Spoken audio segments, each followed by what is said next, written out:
versets 21 à 23. C'est une lecture qui va certainement nous éclairer. Le Seigneur Jésus a dit, « Ceux qui me disent « Seigneur, Seigneur » n'entreront pas tous dans le royaume des cieux, mais celui-là seul qui fait la volonté de mon Père qui est dans les cieux.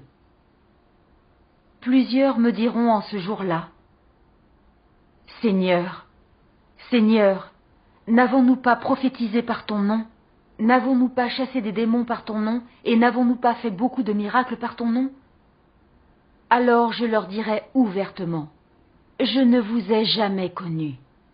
Retirez-vous de moi, vous qui commettez l'iniquité. » À travers les paroles du Seigneur Jésus, nous voyons que le Seigneur Jésus a dit, « Mais celui-là seul qui fait la volonté de mon Père qui est dans les cieux. » Il n'a pas dit que tous ceux qui sont fidèles au nom du Seigneur Jésus et œuvrent dur pour le Seigneur seront récompensés et entreront dans le royaume des cieux. Oui, c'est un fait, n'est-ce pas? C'est vrai. Le Seigneur n'a pas dit que les gens pouvaient se contenter de travailler dur pour entrer dans son royaume. Pour moi, ce sont nos façons de voir et notre imagination qui sont à revoir. Si d'après nos façons de voir, tous ceux qui s'accrochent au nom du Seigneur et travaillent dur pour lui entreront dans le royaume des cieux, pourquoi ceux qui prêchaient et chassaient des démons au nom du Seigneur Jésus sont condamnés par le Seigneur? Oui, pourquoi? C'est étrange en effet. Cela montre que travailler dur pour le Seigneur n'est pas nécessairement faire la volonté de Dieu. Et pourquoi est-ce que c'est comme ça? Oui, je me demande pourquoi.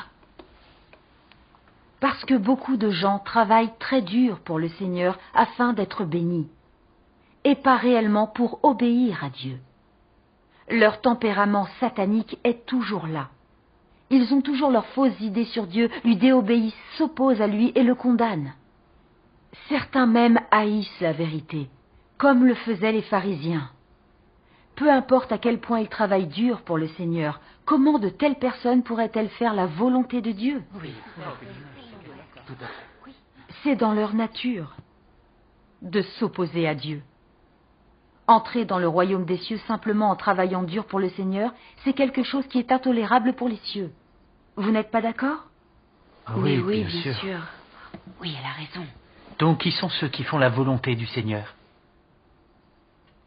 Ceux qui accomplissent la volonté de Dieu sont ceux qui lui obéissent vraiment. L'obéissance à notre Seigneur se manifeste en glorifiant Dieu, en le révérant et en se soumettant à son œuvre, en pratiquant et en faisant l'expérience de la parole de Dieu, en apprenant à le connaître et en ayant un véritable amour pour lui, en étant capable de témoigner pour lui. On montre son obéissance à Dieu, ne lui résistant jamais, et en ne le trahissant jamais en aucune circonstance.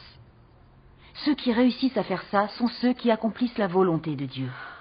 C'est vrai, ça. C'est l'attitude que nous devrions tous adopter. C'est vrai. Nous avons vu beaucoup de croyants travailler dur et faire de grands sacrifices pour le Seigneur. Ça arrive très souvent. Mais ils font ça pour être récompensés, entrer dans le royaume des cieux et être richement bénis. Et pas pour aimer Dieu et lui obéir. Une telle dévotion n'est rien de plus qu'un moyen de faire une sorte de marché avec Dieu. De plus, bien qu'ils travaillent dur pour Dieu, beaucoup ne pratiquent pas la vérité, ils ne glorifient pas le Seigneur et ne rendent pas témoignage de Dieu. Au lieu de ça, ils s'érigent souvent en idoles et poussent d'autres à les adorer et à les suivre. Toutes leurs actions ont pour but de préserver leur statut et leurs revenus. Est-ce que ces personnes obéissent à Dieu et pratiquent sa parole? Sont-elles des personnes qui accomplissent la volonté de Dieu? Alors là, Non, pas en du aucune tout. façon. En effet, ces personnes disent qu'elles servent Dieu, mais elles s'opposent à lui telles des pharisiens hypocrites. On peut dire qu'elles font partie des malfaiteurs. Comment ces personnes pourraient-elles être dignes d'entrer au royaume des cieux? C'est sûr. Non, elles n'en sont pas dignes. Nous pouvons voir que ceux qui semblent œuvrer dur pour le Seigneur ne mettent pourtant jamais en pratique la vérité. Ils ne glorifient pas Dieu et ne témoignent pas de lui, par amour ni pour faire sa volonté. De telles personnes, quoi qu'elles en disent, ne font pas la volonté de Dieu. Elles travaillent dur pour le Seigneur afin de recevoir ses bénédictions et entrer au royaume des cieux. Cependant, il n'y a aucun changement dans leur tempérament de vie, et elles s'opposent toujours à Dieu. Comme le faisaient les pharisiens, elles font semblant d'être justes et finalement, elles seront maudites par Dieu. C'est sûr. Chers frères et sœurs, lisons maintenant un passage de la parole de Dieu Tout-Puissant. D'accord. Dieu Tout-Puissant dit: Je décide de la destination de chaque homme, non en fonction de l'âge, de l'ancienneté, du degré de souffrance, et pas du tout du degré de pitié qu'il sollicite, mais plutôt selon qu'il possède ou non la vérité.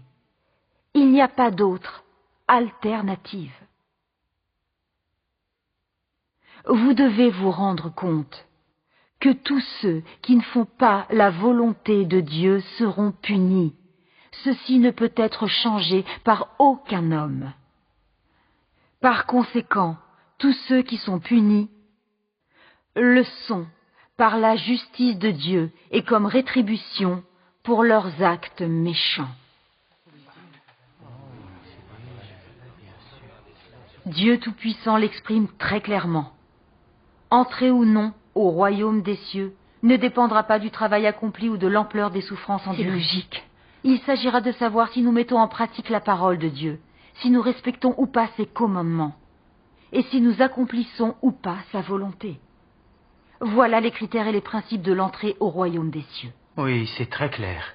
Oui. Et pourtant, il y en a qui s'accrochent aveuglément aux paroles de Paul. J'ai combattu le bon combat. J'ai achevé la course. J'ai gardé la foi. Désormais, la couronne de justice m'est réservée. Ils prennent les idées erronées de Paul comme la base théorique pour entrer au royaume des cieux. Alors, quelles que soient les souffrances endurées ou leurs sacrifices, ces personnes ne peuvent recevoir l'approbation de Dieu. Et encore moins entrer dans le royaume des cieux. Évidemment. Nous avons de la chance d'avoir entendu ça aujourd'hui, sinon nous n'aurions pas pu y entrer. Oui, c'est tout à fait C'est l'absolue vérité, elle a tout à fait Cela fait raison. des années que je prêche. Et pourtant, je n'avais pas compris ce que signifiait faire la volonté du Père Céleste. Tout ce que je savais faire, c'était travailler dur et me dévouer au Seigneur. Je ne cherchais pas à